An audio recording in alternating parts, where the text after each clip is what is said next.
Bonjour, allons ensemble au moment de dévotion d'aujourd'hui. Lorsque j'étais enfant, je parlais comme un enfant, je pensais comme un enfant et je raisonnais comme un enfant. Devenu adulte, j'ai laissé ce qui était de l'enfant. 1 Corinthiens 13, 11. Dans cette lettre adressée aux Corinthiens, Paul révèle l'essence de l'amour, le présentant non seulement comme un sentiment, mais comme un commandement. Il nous guide à comprendre que vivre cet amour exige de la concentration, de l'intention et une direction claire, même au milieu des exigences de la vie.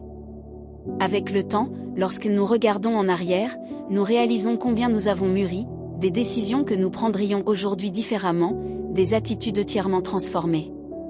C'est un processus naturel et positif, le signe que nous ne sommes pas stagnants, mais en constante évolution. Il en va de même pour notre relation avec Dieu. Au fur et à mesure que nous lui consacrons du temps, nous apprenons à écouter et à discerner toujours plus sa voix, devenant ainsi plus affirmés, sages et mûrs. L'analogie avec les enfants utilisée par Paul montre que grandir en âge et en stature ne signifie pas nécessairement mûrir. Les années peuvent passer et nous demeurer immatures si nous ne sommes pas attentifs et disposés à nous soumettre au processus qu'exige la maturation.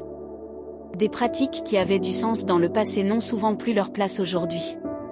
Chaque défi relevé et chaque bataille remportée nous prépare davantage à affronter les situations de la vie. C'est pourquoi nous ne pouvons pas accepter la stagnation.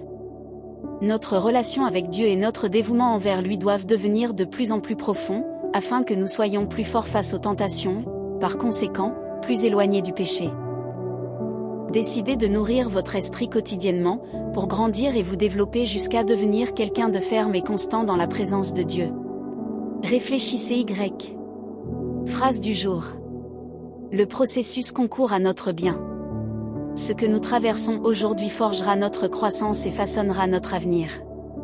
Les processus sont importants, c'est pourquoi je vous invite à être attentif aux processus de la vie, car ce sont eux qui nous font mûrir. Si vous avez apprécié notre dévotionnel, abonnez-vous à notre chaîne et rejoignez-nous pour des prières quotidiennes. Gros câlin et à demain.